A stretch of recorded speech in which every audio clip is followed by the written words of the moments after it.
Good Wednesday, everyone. I'm meteorologist Dave Snyder at the National Weather Service with Alaska statewide weather. We're in a pretty stable weather pattern at this point, and some changes may be seen, but most of those changes will be noted out across the western Bering Sea.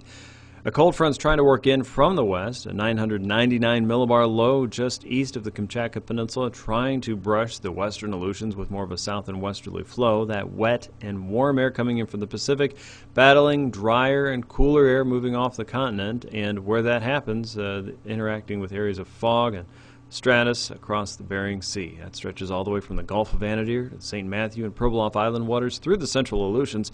And on the visible satellite picture today, you can see the trails of ships moving across the North Pacific and the Bering. Pretty interesting to watch. But across most of the interior, south central and southwestern Alaska, it is high and dry. Clear, dry sky for many. The ridge of high pressure extends into the North Pacific and the Gulf of Alaska, where a wave of low pressure has brought in a little bit of moisture for parts of southeast. A scattering of light rain expected across the central and northern parts of southeast as we head through tonight. Places like Juneau, Skagway, maybe into the Frederick and Stephen Passage area, probably Haines looking at some light rain. Looking northward, though, a lot of that really vanishes quickly, even as close as Yakutat. Across the Arctic coast, a frontal boundary lies just north of Point Barrow, and as we get into Thursday, that front will waver back and forth somewhat, and that will keep the focus for rainfall across most areas, including Barrow, Kaktovik, Wainwright, Prudhoe Bay, and Deadhorse, toward Point Hope and Point Lay. Kotzebue Sound stands a chance of seeing a slight mixing with snow, but most areas on land will be dealing with liquid precipitation.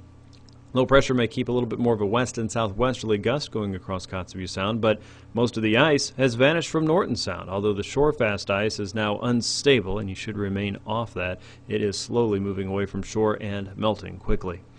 Friday's forecast shows a frontal boundary across the Arctic coast dropping southward ever so slightly, and that will allow slightly cooler westerly winds across the northern tip of Alaska, while slightly warmer air is located just south of the Brooks Range. That means a better chance for rainfall in places like the Kobuk and Noatak valleys. And just below Noatak, it looks like the ice is still in place according to the latest update from the River Forecast Center. Meanwhile, fire danger remains high to extreme across the interior, south central, and southwestern Alaska. You can learn more anytime by heading to weather.gov/Alaska.